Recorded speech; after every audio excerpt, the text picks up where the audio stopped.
આપણે periodic table એટલે કે ચેપ્ટર નંબર 3 ની અંદર લાસ્ટ લેક્ચર ની અંદર એમસીક્યુ ની ડિસ્કશન કરી ગયા.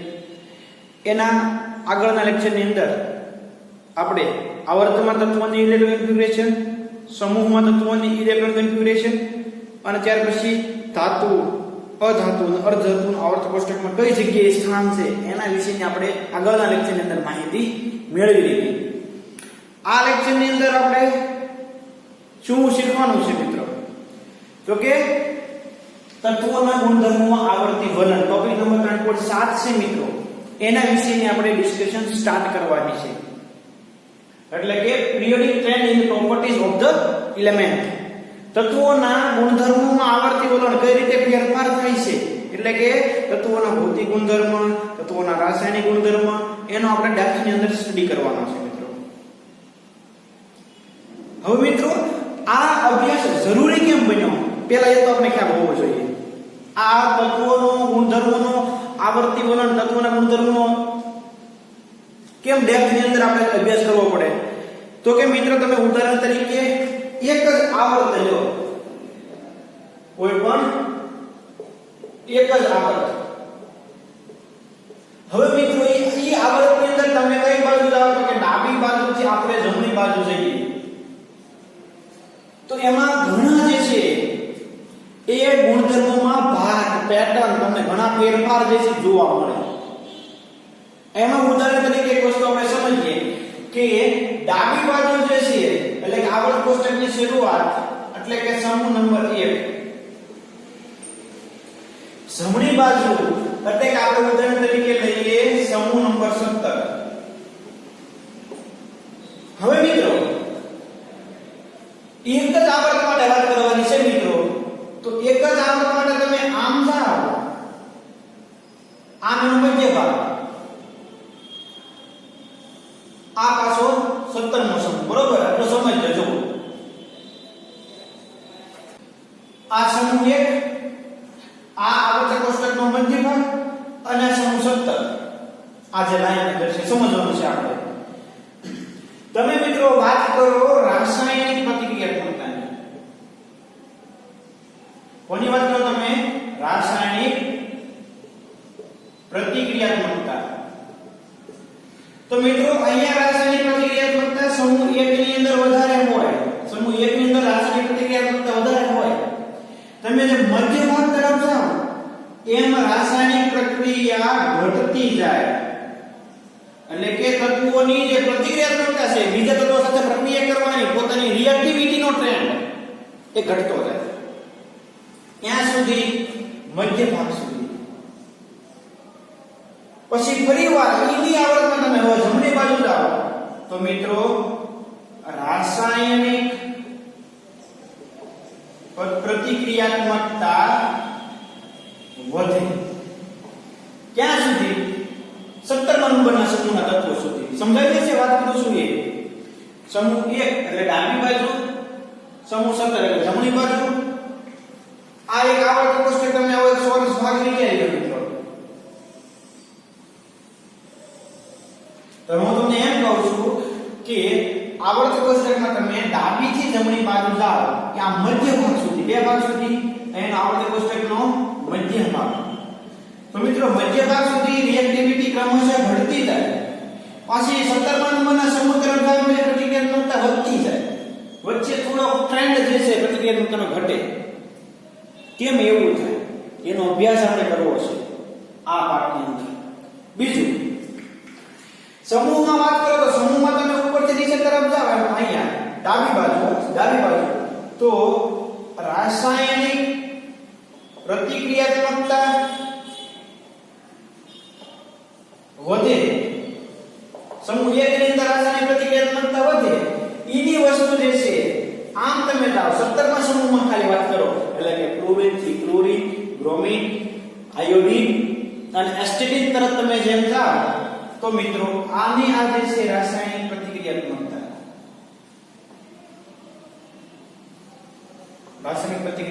એ ઘટતી જાય. આ સ્પેશિયલ સમૂહ 1 માટે વાત કરે છે, આ સ્પેશિયલ સમૂહ 17 માટે વાત કરે છે, આ કોઈ એક ચોક્કસ આવર્ત માટે વાત કરે છે. સમજો મિત્રો, એક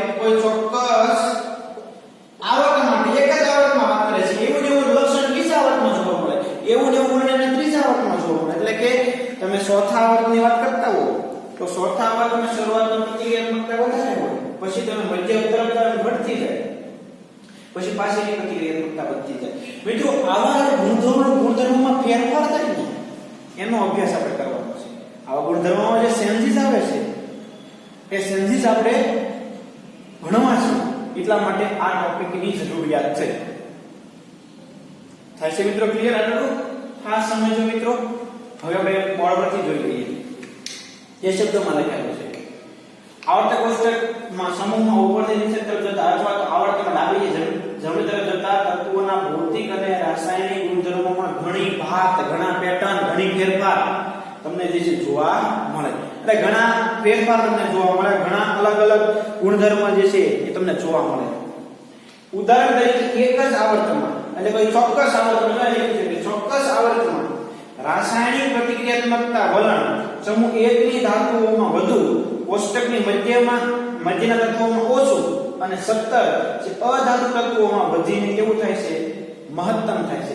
એટલે પહેલા જે છે પ્રતિક્રિયાત્મકતા ઘટતી જાય ત્યાં સુધી, મધ્ય ભાગ સુધી, પછી રાસાયણિક પ્રતિક્રિયાત્મકતા વધતી જાય ત્યાં સુધી 17મા નંબરના સમૂહ તરફ જાઓ તમે ત્યાં.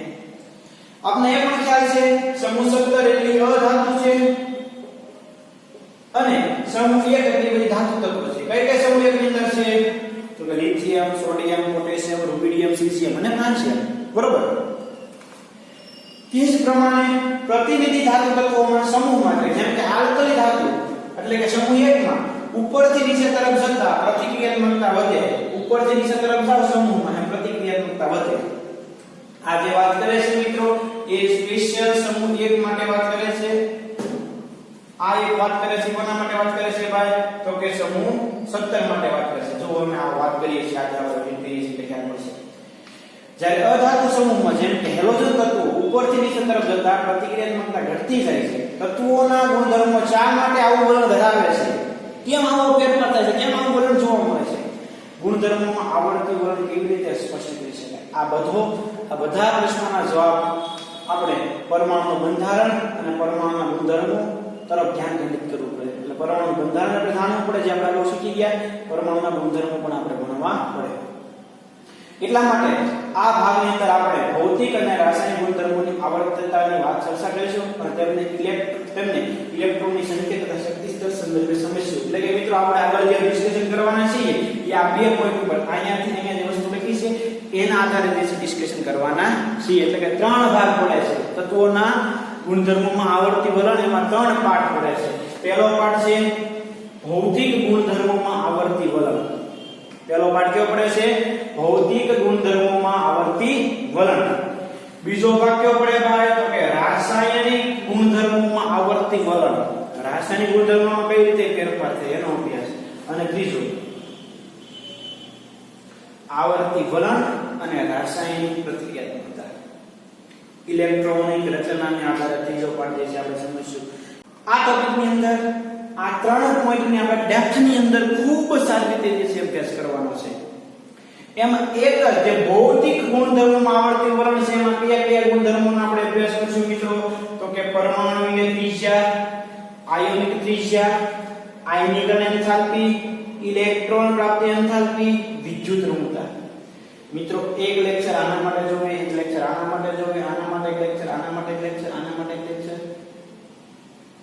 એક લેક્ચરનો કામ છે બતાવું ભૌતિક ગુણધર્મોમાં આવર્તી વલણ. આટલા જે 5 પ્રકાર જે છે દરેક વિશે કોને પરમાણુ ત્રિજ્યા કહેવાય, atomic radius, ionic radius, ionization enthalpy છે, ઇલેક્ટ્રોન ગેઇન એન્થાલ્પી છે અને ઇલેક્ટ્રોન નેગેટિવિટી છે. મિત્રો આ દરેક પોઈન્ટનો આપણે ડેપ્થની અંદર અભ્યાસ કરવાનો છે. ક્લિયર? કયામાં?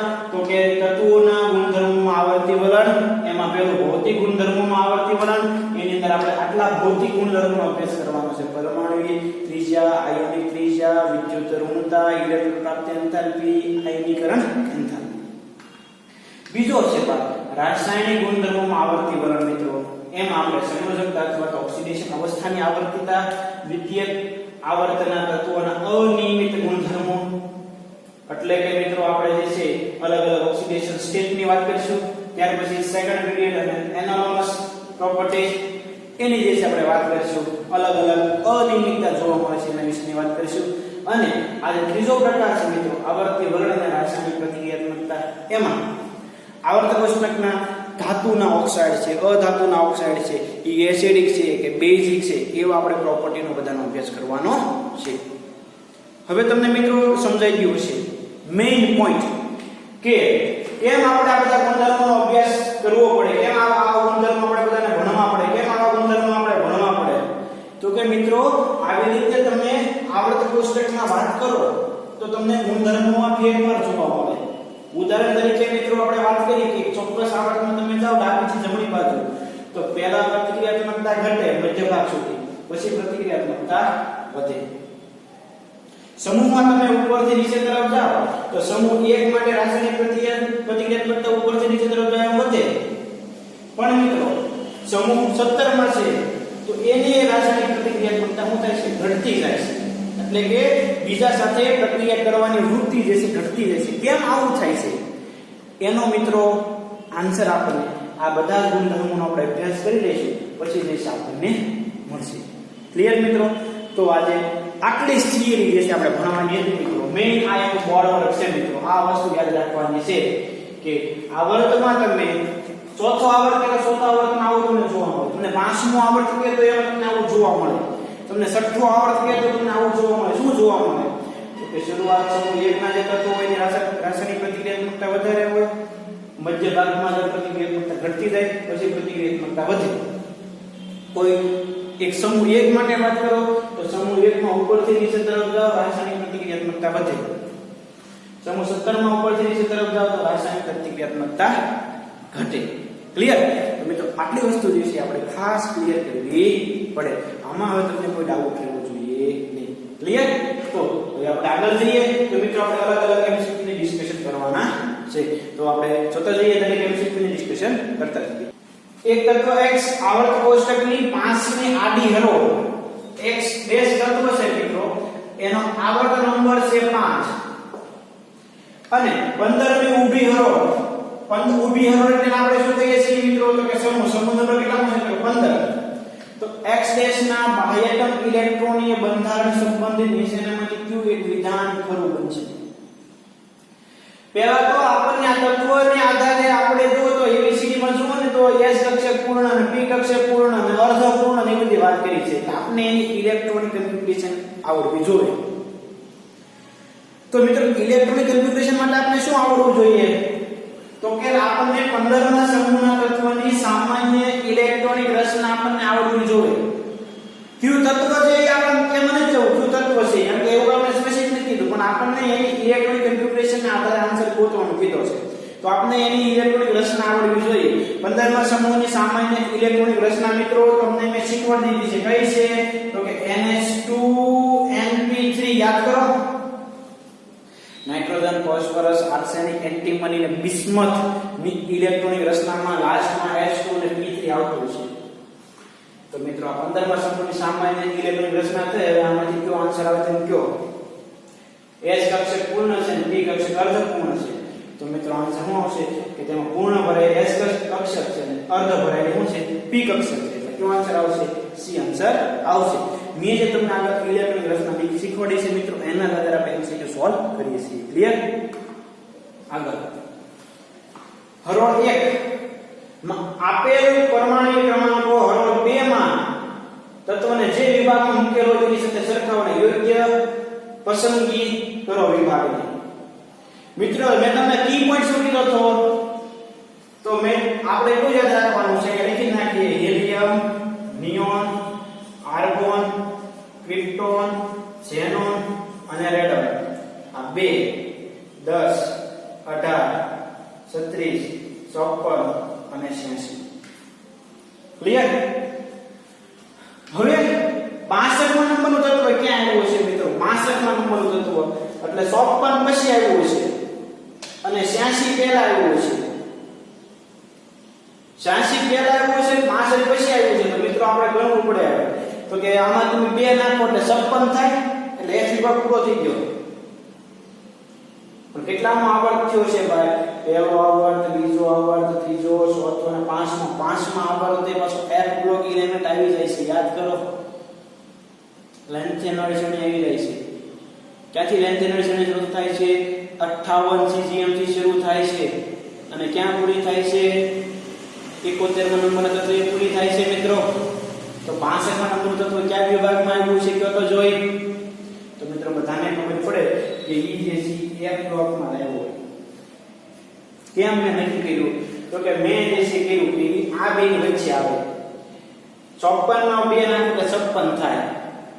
બરોબર. પછી F બ્લોક એલિમેન્ટ આવી જાય છે કારણ કે 5 માં આવડ છે F બ્લોક એલિમેન્ટ આવી જાય છે. પણ એલા ભાઈ F બ્લોક એલિમેન્ટ લાવા કોષ્ટકમાં નીચેના ભાગમાં છે. તો કયો વિભાગ આવશે કયો તો જોઈએ. તો આપણે સહેલાઈથી જે છે F વિભાગ. હવે મિત્રો 56 47 રવાય આપણે 56 જોઈએ. 56 એટલે આ બે નાખો એટલે ક્યાં આવે? તાકુ થઈ ગયું. આ 53 54 ની પહેલા આવે એટલે ક્યાં આવે? હવે 47 કયો તો મિત્રો ક્યાં આવે કયો તો તમે હવે આની પહેલા આવે પણ તમે 56 માંથી 6 બાદ કરો તો 48 આવે. એ 48 પહેલાનો તત્વ છે મિત્રો ડી વિભાગમાં આવે. જો તો A માં 4 નંબર, A માં 4 નંબર, B માં 1 નંબર, B માં 1 નંબર, C માં 1 માં 3 નંબર, 1 માં 3, પછી B માં 1, C માં 4 અને D માં 2. થઈ ગયું. એ આન્સર આવે. કેમ નક્કી કરો મિત્રો? મારો કી પોઈન્ટ તો આ જ છે. મને કીધું 47 નંબર તત્વ ક્યાં હોય? તમારે વિચારવું પડે કે 54 પહેલા આવે એટલે 54 માંથી 6 કાઢો ને તો 56 એટલે તમે ગણો ને તો ક્યાંથી શરૂ થાય ખબર? 49, 50, 51, 52, 53 અને 54. આ 6 તત્વો P બ્લોકમાં આવે. 48 સુધી તત્વો D બ્લોકમાં આવે. તો આ D માં જ આવે પછી મિત્રો. એટલે થોડીક જે છે આપણે લાસ્ટ લેક્ચરમાં જે વાત કરી એ વસ્તુ મિત્રો તમારે ખાસ ક્લિયર કરવી પડશે અને આ બધી વસ્તુ જે છે ખાસ તમારે સમજવી પડશે. જેટલું વધારે ધ્યાન રાખીને તમે કોન્સન્ટ્રેશન રાખશો તો ઝડપથી તમારે દરેક પોઈન્ટ કવર થતા રહેશે. આગળ કેટલાક તત્વોના પરમાણુ ક્રમાંકો નીચે દર્શાવેલા છે તેમાંનું Q S વિભાગની અંદર આવેલું છે. કોણ જે છે S વિભાગમાં આવેલું હોય ભાઈ? 7 અને 14 નો હોય. 2 પહેલા 3 જો આ નિયોન પહેલા 7 આવે તો P બ્લોકમાં થઈ ગયું. આ હિલિયમ પહેલા હિલિયમ પછી 3 આવે એટલે S બ્લોક થયો. 14 એટલે નાઇટ્રોજન P બ્લોકમાં આવે. 3 એટલે એ કયું છું બાર? લિથિયમ છું S બ્લોક એલિમેન્ટ તત્વ. અને 20 એટલે કેલ્શિયમ થયું. તો મિત્રો આ બંને જે છે ક્યાંમાં આવે? S બ્લોકમાં આવે. આ બે કેમ આવે? S બ્લોકની અંદર આવે. બધા આપણે Z આપી દીધેલા છે. શું આપી દીધેલા છે? પરમાણુ ક્રમાંક આપી દીધેલા છે. તો મિત્રો આપણે ખબર પડી જાય કે 18 છે, 18 માં 2 ઉમેરો એટલે 20 થાય. તો મિત્રો ક્યાં આવે? S બ્લોકમાં આવે. 21 કે તો તરત પછી D બ્લોક થઈ જાય. અહીંયા તમે 21 કે તો D બ્લોક થઈ જાય એટલે ખબર પડી જાય. Z ઉપર તમને ખબર પડી જાય મિત્રો કે કોણ કયું તત્વ જે છે ક્યાં આવેલું છે. 14 છે એટલે સિલિકોન થયું. સિલિકોન ક્યાં હોય? P બ્લોકમાં જ હોય. 7 એટલે નાઇટ્રોજન છે. નાઇટ્રોજન ક્યાં હોય? તો P બ્લોકમાં જ હોય. તો મિત્રો 3 એટલે લિથિયમ અને કેલ્શિયમ ક્યાં હોય ભાઈ? તો S બ્લોકની અંદર આવેલા હોય. આન્સર કયો આવશે એની અંદર? B આન્સર આવશે. ખાસ સમજજો મિત્રો કયો આન્સર આવશે? B આન્સર આવશે. બરોબર. આગળ નીચેના પૈકીની કઈ ત્રિપુટી પાસે સમાન સંખ્યામાં બાહ્યતમ કોષના ઇલેક્ટ્રોન છે? બાહ્યતમ કક્ષામાં ઇલેક્ટ્રોનની સંખ્યા સરખી હોવા માટે એક જ સમૂહમાં આવેલા તત્વો હોવા જોઈએ. કેવા હોવા જોઈએ? બાહ્યતમ કક્ષામાં ઇલેક્ટ્રોન રચના એક સરખી હોવા માટે એક જ સમૂહમાં આવેલા હોવા જોઈએ મિત્રો. તો એ આન્સર B C D આપણે ચેક કરતા જઈએ. 30, 48 અને 80. 30, 48 અને 80. એલા ભાઈ મને યાદ આવી ગયું. મેં તમને કીધું હતું D વિભાગમાં આ ઝિંક, આ કેડમિયમ અને આ મર્ક્યુરી જોવો તો બધા એક જ સમૂહમાં આવતા હતા. 30, 48 ને 80. કેટલામો સમૂહ હતો? 12મા નંબરનો સમૂહ હતો તો મિત્રો આ આન્સર થઈ ગયો કે આમાં જે છે બાહ્ય કક્ષાની અંદર ઇલેક્ટ્રોન કેવા હોય એક સરખા હોય ડી કક્ષક બધામાં કેવી છે પૂર્ણ હશે યાદ કરો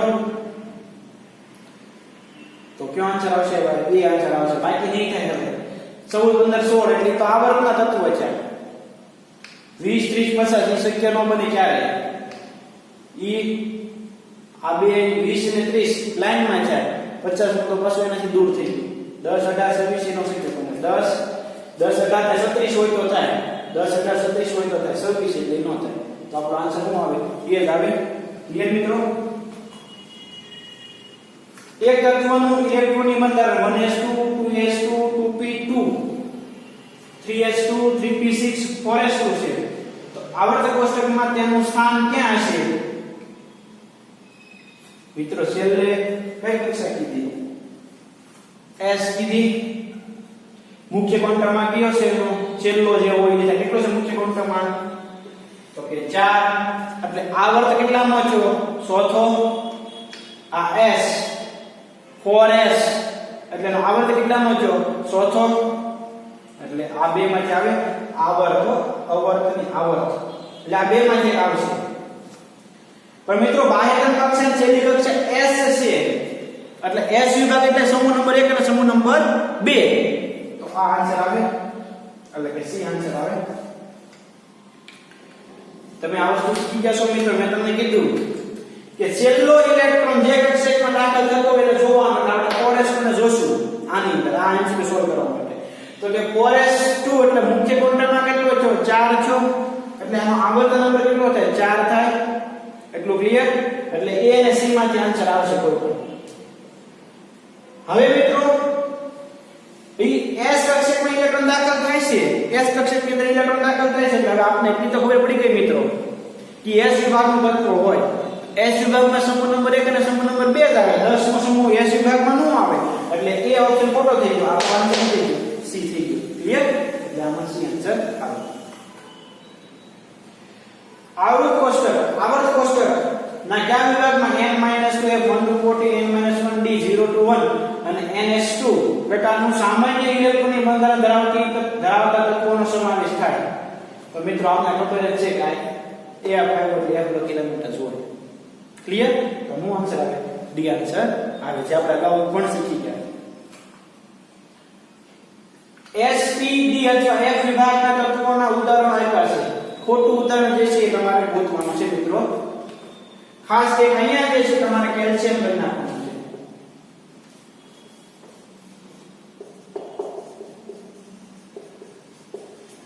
હવે જે છે જોડકા છોડો s વિભાગમાં કેલ્શિયમ આવે યસ આ ખરું છે p વિભાગમાં બેરિયમ આવે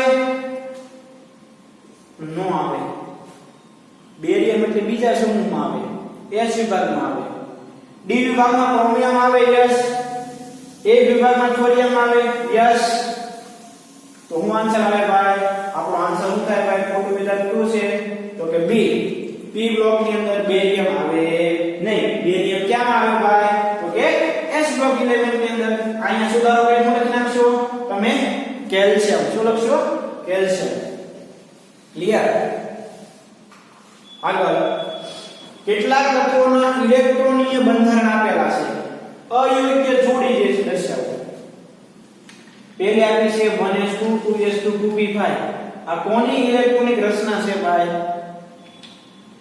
કોની ઇલેક્ટ્રોનિક કોન્ફિગરેશન છે તો કે ફ્લોરીન ની છે કોની છે આ ફ્લોરીન f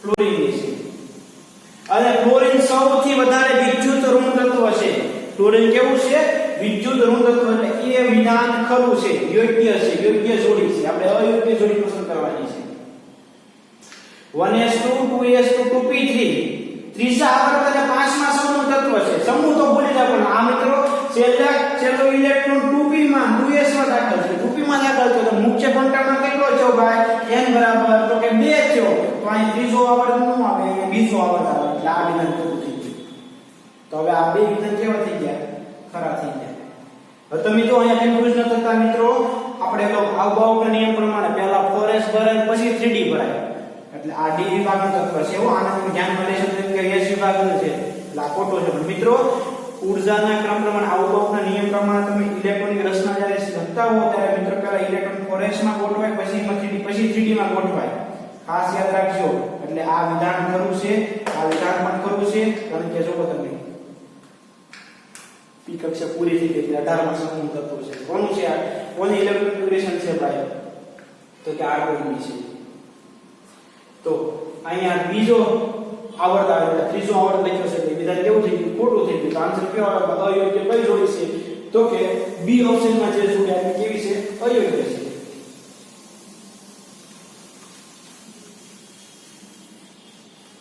આગળ સંયોજકતા કોષના બંધારણ સહિત કેટલાક સામાન્ય નામો આપેલા છે અયોગ્ય નામનો નિર્દેશ કરો NH2NP6 એટલે ઉમદા વાયુ બરોબર છે ભાઈ NH2NP6 એટલે 18 નો સમૂહ છે તે ખરું NH2NP5 P5 એટલે 17 નો સમૂહ 17 માં સમૂહને હેલોજન કહેવાય એટલે P પણ ખરું છે NH1 સમૂહ નંબર 1 ની સામાન્ય રચના છે ઇલેક્ટ્રોન કન્ફિગરેશન છે એને આલ્કિલ ધાતુ તત્વો કહેવાય એ પણ ખરું છે NH2NP6 સાલ્કોજન આ ખોટું છે NH2NP2 એટલે કે કાર્બન કુટુંબ જુ સાલ્કોજન માટે શું હતું ભાઈ સાલ્કોજન એટલે હતું NH2NP4 એટલે આ વિધાન કેવું છે ખોટું છે અયોગ્ય છે બરોબર એટલે કયો આન્સર આવે ભાઈ ડી આન્સર આવે ક્લિયર આગળ MCQ આવર્તક કોષ્ટકમાં બે હરો આંતરસંઘાતી તત્વોની છે કે જે દરેક 14 તત્વો ધરાવે છે આનું કારણ કયું છે કે આ કેમ 14 ઇલેક્ટ્રોન ધરાવે છે એટલે પહેલા તો એક કક્ષક માટે ચુંબકીય ક્વોન્ટમના 7 મૂલ્યો છે તેથી કુલ 14 ઇલેક્ટ્રોન છે ભાઈ એ ઓપ્શન તો થઈ ગયો F નો ચુંબકીય ક્વોન્ટમની કિંમત કેટલી થાય F કક્ષક કીધી એટલે L માટે શું થાય તો કે 3 થાય તો એનો ચુંબકીય ક્વોન્ટમ કેટલો થાય તો કે -3